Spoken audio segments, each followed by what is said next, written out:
Presenciamos nesse mês de junho uma escalada nos preços dos ativos no mercado financeiro e em especial na Bolsa de Valores, com várias ações atingindo a sua máxima histórica. E a pergunta que fica é: a Bolsa está cara? E se está cara, o que nós investidores devemos fazer? Vender os ativos da carteira e esperar um momento de baixa nos preços para recomprar com desconto? Manter os aportes independentemente do preço dos ativos?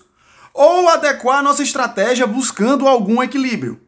Em razão dessas dúvidas que surgem nesses ciclos de alta e de baixa nos ativos no mercado financeiro, é que no vídeo de hoje nós vamos tratar sobre a valorização acentuada dos ativos e as possíveis explicações para sua ocorrência, como o investidor deve interpretar esse momento e se comportar, e ainda apresentar algumas alternativas considerando esse cenário de alta nos preços.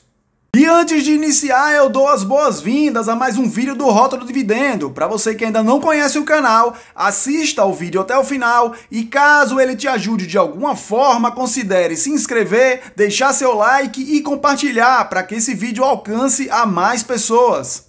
Lembrando de tudo que foi falado na introdução desse vídeo, uma notícia publicada pelo Infomoney retrata em especial a realidade que nós vivenciamos agora com um aumento nos preços dos ativos em geral do mercado financeiro e em especial das ações listadas na Bolsa de Valores.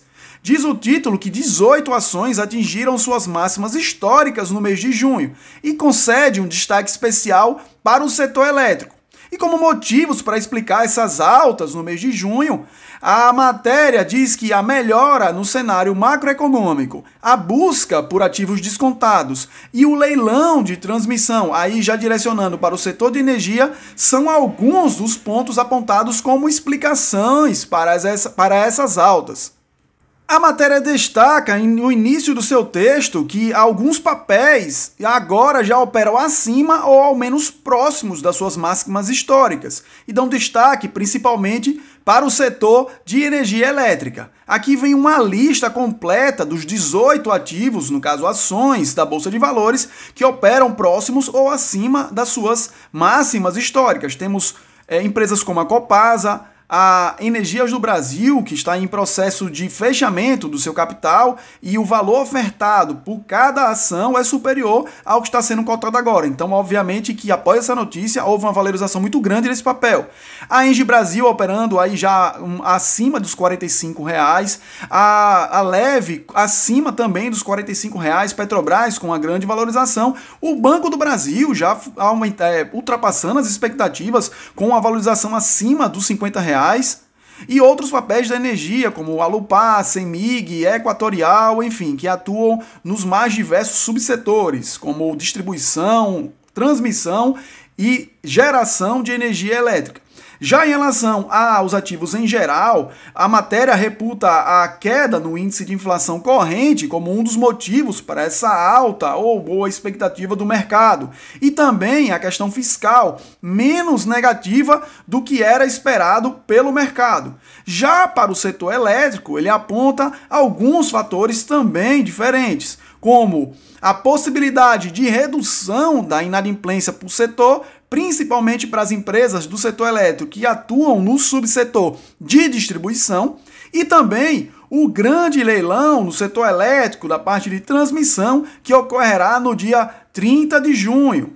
Além disso, uma busca pelos investidores de ativos descontados e com maior previsibilidade. Então, como todos sabemos, o setor elétrico e as ações contidas nesse setor são uma maneira do investidor se defender de eventuais oscilações no mercado. É um setor extremamente defensivo e que em momentos de oscilação é sempre buscado por todos os investidores.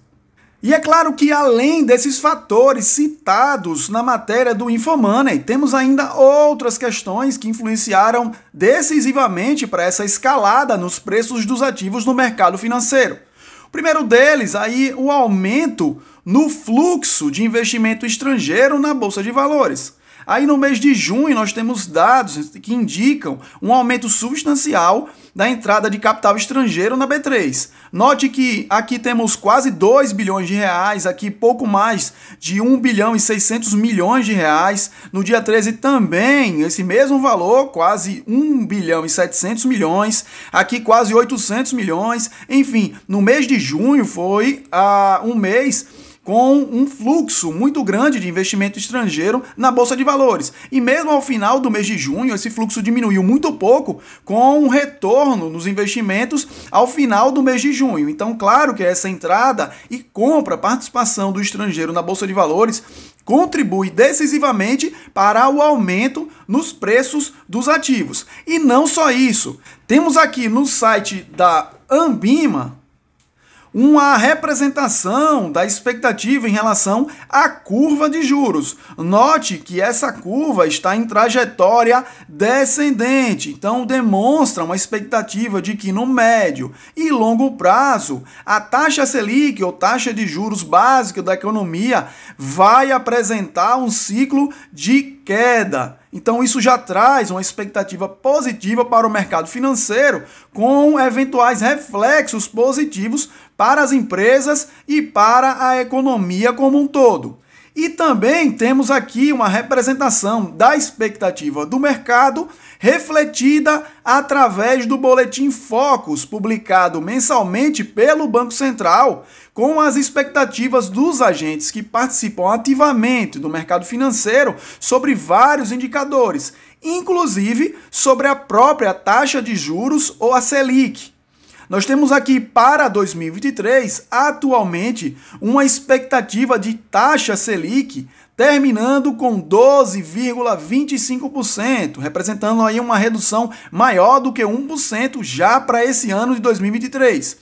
Em 2024, uma expectativa de taxa em torno de 9,5%, em 2025 de 9% e em 2026 de 8,75%.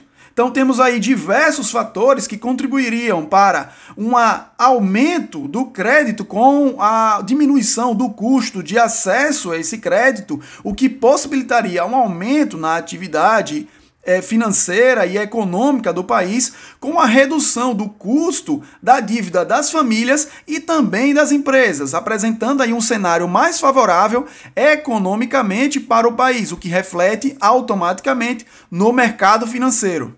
E é preciso que, considerando toda essa dinâmica, o investidor tenha cautela nesse momento de alta.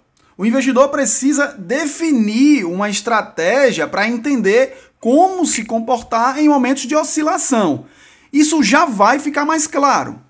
Veja bem, nós estamos nessa região de preço atualmente, aos 117 mil pontos. Ela já foi replicada em outros períodos. E logo após houve uma queda. Nós temos esse mesmo período aqui, com essa queda apresentada e acentuada. Nós vivemos esse período aqui também até acima dos 121 mil pontos e apresentamos uma queda até os 96 mil pontos. Então temos vários outros cenários em que essa média que vivenciada nesse momento foi atingida e logo depois acompanhada de quedas. Então é preciso que o investidor atente a esses fatos históricos para conter sua euforia e não se deixar contaminar com eventuais expectativas de terceiros.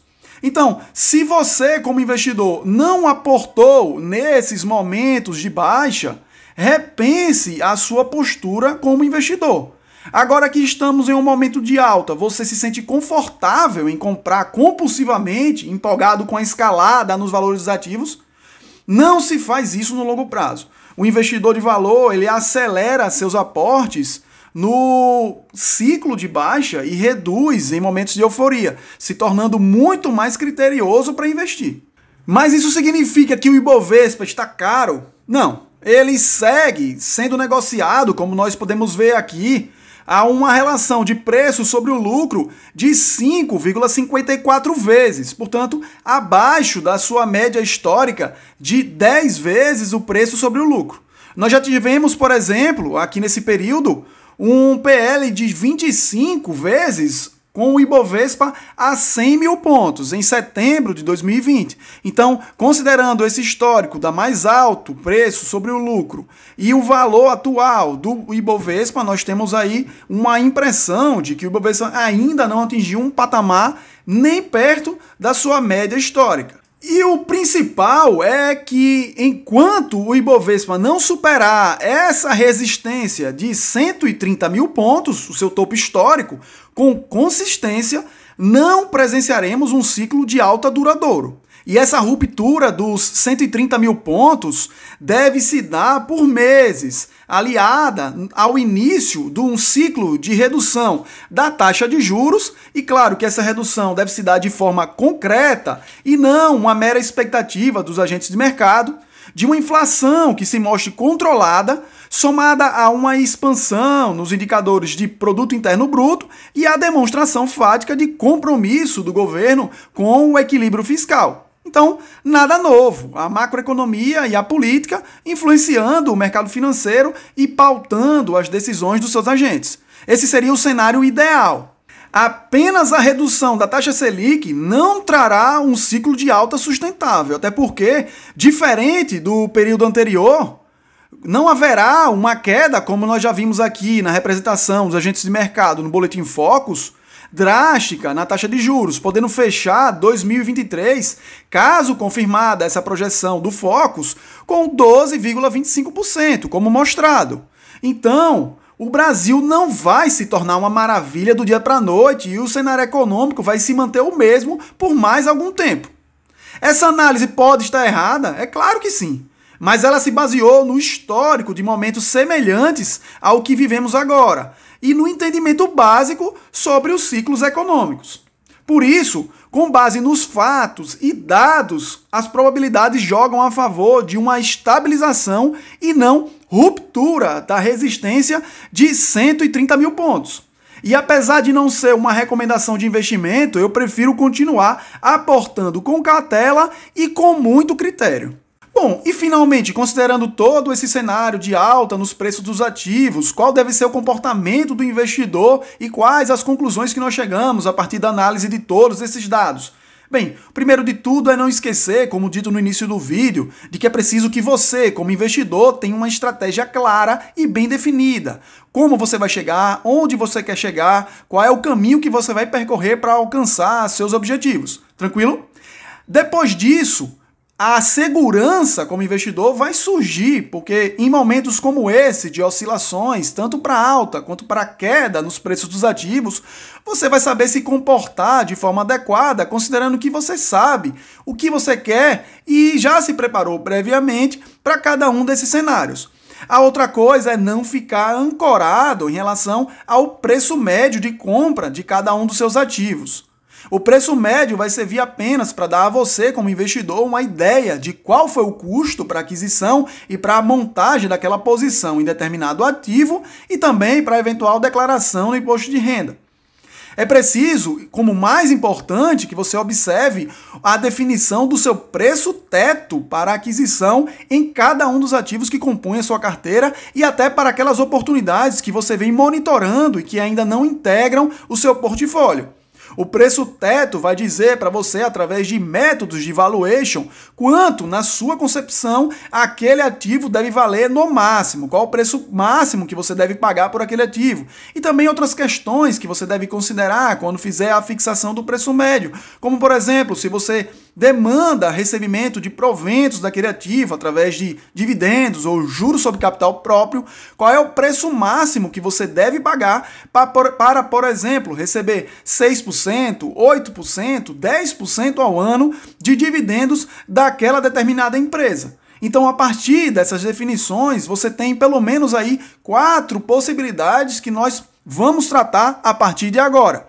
A primeira delas é analisar se existem oportunidades de aquisição nos ativos que já compõem a sua carteira de investimento.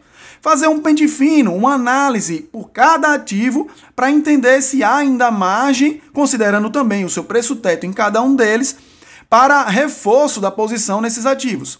Caso essas possibilidades não existam, você parte para uma segunda opção, que é a visualizar nos ativos que você vinha monitorando, para caso surgisse alguma oportunidade, se nesse momento há algum ponto de entrada. Então, se esse ativo ainda não estiver com um preço muito elevado, além do preço teto que você fixou para ele, você aproveita essa oportunidade para fazer com que ele integre a sua carteira de investimentos. A terceira possibilidade é de readequação da sua estratégia com uma revisão ou rebalanceamento da sua carteira. Vamos lá. Você definiu a sua estratégia num passado em que você tinha determinado conteúdo de conhecimento, você tinha determinadas expectativas para aquele momento específico. Com o passar do tempo, aumento da bagagem de conhecimento acerca do mercado financeiro e também o passar do tempo com a redefinição das expectativas que você tinha em relação a esses investimentos, fez com que determinados ativos que hoje compõem a sua carteira de investimento não façam mais sentido. Então, se você tem uma valorização nesses ativos e eles não se adequam mais à sua estratégia de investimento, você pode muito bem negociá-los com um valor mais alto agora e utilizar esses recursos redirecionando eles para a aquisição de novos ativos ou para a formação ou aumento da sua reserva de oportunidade. E outra possibilidade ainda é negociar aqueles ativos adquiridos como uma oportunidade de investir na baixa.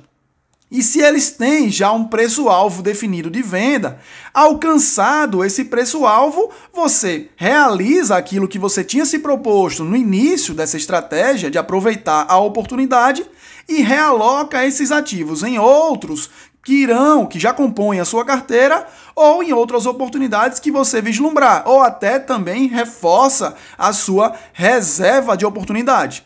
Então, com essas 4 possibilidades e esses esclarecimentos, eu espero que você consiga direcionar melhor os seus investimentos nesse período de oscilação e de alta nos preços dos ativos. Por hoje é isso, se inscreva em nosso canal e até o próximo vídeo.